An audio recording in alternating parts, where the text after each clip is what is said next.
Good, Dan. Thanks, Green. Thanks, Admiral. Admiral, earlier this week you said that fears of an all-out war in the Middle East were exaggerated. Is that still your assessment, the White House's assessment of the situation following these latest strikes? We don't believe that an escalation is inevitable, and there's no signs that an escalation is imminent. But I also said that we watch it very, very closely. I also said, and said again today, that this is something that we've been concerned about since the 7th of October. It's not like we're brushing off concerns at all. We're watching this very, very closely, and it's been a chief concern of the president. And will the White House be urging restraint from Israel following this? I'm not going to talk about our diplomatic discussions with our Israeli counterparts. We have been working hard to keep this war from escalating, just as we've been working very hard and are today to make sure Israel has what it needs to defend itself. Thanks. Can you tell us, was the president briefed on this last night as the reports started coming out, and how he's been informed about this throughout the day? The president was briefed on reports coming out of the Middle East. He routinely, I'm not going to get into the specific timing or the parameters of it, but he has been kept fully informed, as you would expect that he would be from the national security team, and that means on a continuous basis as well.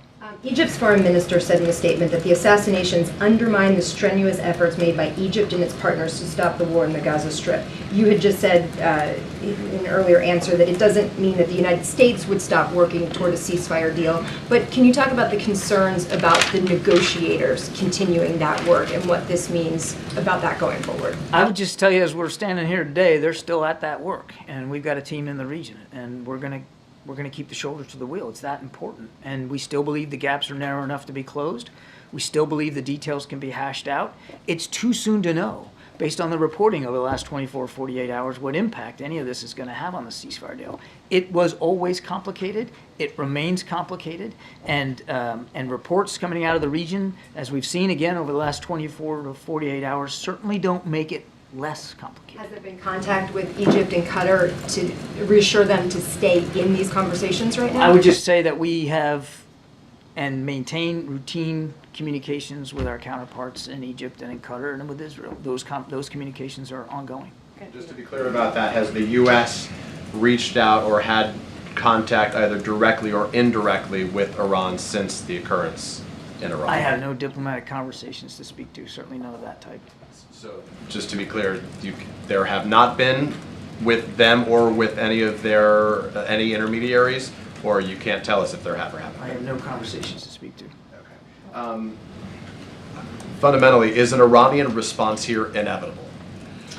Look, you've seen the comments by the Supreme Leader and what he said publicly. It's out there for everybody to see. I'll certainly not speculate about whether and to what degree Iran does anything.